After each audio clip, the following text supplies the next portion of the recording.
बिस्मिल्लाहिर्रहमानिर्रहीम। Second year, आज हम चैप्टर 17 इलेक्ट्रॉनिक्स के एमसीक्यूज सॉल्व करेंगे। फर्स्ट एमसीक्यूज है, in an N type silicon which of the following statement is true. N type silicon के लिए कौन सी स्टेटमेंट ट्रू है? Electrons are majority carriers and trivalent atoms are the dopants. Electrons are minority carriers and pentavalent atoms are the dopants. Holes are minority carriers and pentavalent atoms are the dopants.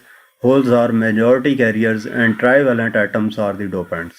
कि N type silicon के लिए हमारे पास इन चारों में से कौन सी statement correct है? तो अगर हम एन टाइप सिलिकॉन की बात करें तो इलेक्ट्रॉन्स जो हैं वो मेजॉरिटी चार्ज कैरियर्स होते हैं, जबकि होल्स जो हैं वो मिनॉरिटी चार्ज कैरियर्स होते हैं। और एन टाइप सेमीकंडक्टर कब आता है हमारे पास? जब पेंटावेलेंट एटम्स जो हैं, जैसा कि फास्फोरस है, उनको डोप्ड किया जाए सिलिकॉन एटम्स के साथ। तो इसके मुताबिक, इस इंफॉर्मेशन के मुताबिक हमारे पास जो सी ऑप्शन है, holes are minority carriers and pentavalent atoms are the dopants, ये करेक्ट है। नेक्स्ट हमारे पास सेकंड एमसीक्यूज है, the barrier potential of a silicon diode at room temperature is. Barrier potential silicon diode के लिए room temperature पे कितना होता है? सिलिकॉन के लिए हमारे पास 0.7 वोल्ट होता है, जबकि जर्मेनियम के लिए 0.3 वोल्ट होता है। यहाँ पे सिलिकॉन की बात की गई है तो बी ऑप्शन करेक्ट होगा, 0.7 वोल्ट। नेक्स्ट एमसीक्यूज नंबर 3 है, the width of depletion region of A junction increase under forward bias is dependent of applied voltage, increases under reverse bias remains same. कि जो डिप्लेशन रीजन, किसी भी junction का जो depletion region होता है, उसकी विड्थ किस चीज़ पे डिपेंड कर रही होती है? तो width of the depletion region in a PN junction decreases when it is forward biased whereas increases when it is reverse biased. यानी कि जो पीएन जंक्शन की जो डिप्लेशन रीजन होता है वो क्या करता है, जब फॉरवर्ड बायस होगा तो वो इंक्रीज करेगा, डिक्रीज करेगा, और जब रिवर्स बायस होगा तो वो इंक्रीज करेगा।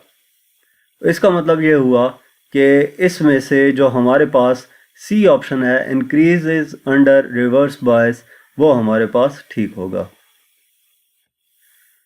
नेक्स्ट एमसीक्यूज नंबर 4 है, for common emitter configuration of NPN transistor current gain is given by. Common emitter configuration के लिए एनपीएन ट्रांजिस्टर के लिए करंट गेन किसके इक्वल होता है?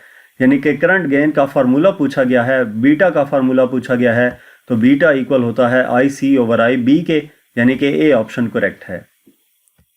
नेक्स्ट एमसीक्यूज नंबर 5 है, the reverse saturation current in a PN junction diode is only due to the majority carriers, minority carriers, acceptor ions, donor ions. जो reverse saturation current है PN junction diode में, वो किस वजह से होता है? तो reverse saturation current PN junction में मिनॉरिटी कैरियर्स की वजह से होता है, तो मिनॉरिटी कैरियर से मुराद बी ऑप्शन यहाँ पर करेक्ट है।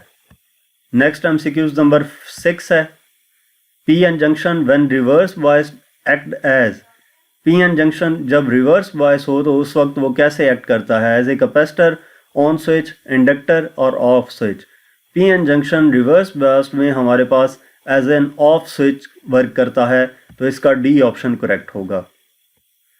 नेक्स्ट एमसीक्यूज नंबर 7 है, improper biasing of a transistor circuit produces heavy loading of emitter current, distortion in the output signal, excessive heat at collector terminal, faulty location of load line. कि improper biasing जो है transistor circuit की, वो क्या करती है? तो अगर ट्रांजिस्टर को इम्प्रॉपरली कनेक्ट किया जाए तो उसकी वजह से क्या होगा? डिस्टॉर्शन होगी उसके आउटपुट सिग्नल में। बायसिंग क्या है? इम्पॉर्टेंट फैक्टर है बीजेटी सर्किट में। और अगर हम एम्प्लीफिकेशन करना चाहते हैं एसी सिग्नल की बीजेटी के ज़रिए से, तो BJT will operate in the active region only. Active region में ये वर्क करेगा जस्ट। इम्प्रॉपर बायस जो है ट्रांजिस्टर की, उसकी वजह से डिस्टॉर्शन होगी आउटपुट सिग्नल में, यानी कि बी ऑप्शन करेक्ट है। नेक्स्ट एमसीक्यूज नंबर 8 है, when transistors are used in digital circuits they usually operate in the active region, breakdown region, linear region और saturation and cut off regions. जब transistors को use किया जाता है digital circuit में तो वो यूजली कैसे ऑपरेट करते हैं? ट्रांजिस्टर्स जो हैं अगर उनको डिजिटल सर्किट्स में इस्तेमाल किया जाए तो वो सैचुरेशन या कट ऑफ रीजन में काम वर्क कर रहे होते हैं। When transistors are used in digital circuits, they usually operate in the saturation and cut-off regions. Next MCQs number 9 है. Most of the electrons in the base of an NPN transistor flow out of the base lead into the collector, into the emitter or into the base supply. कि जो electrons होते हैं base में NPN transistor के वो किस direction में flow करते हैं? NPN ट्रांजिस्टर में जो इलेक्ट्रॉन्स होते हैं वो ज़्यादातर फ्लो करते हैं इनटू द कलेक्टर, तो इसका ये बी ऑप्शन करेक्ट होगा।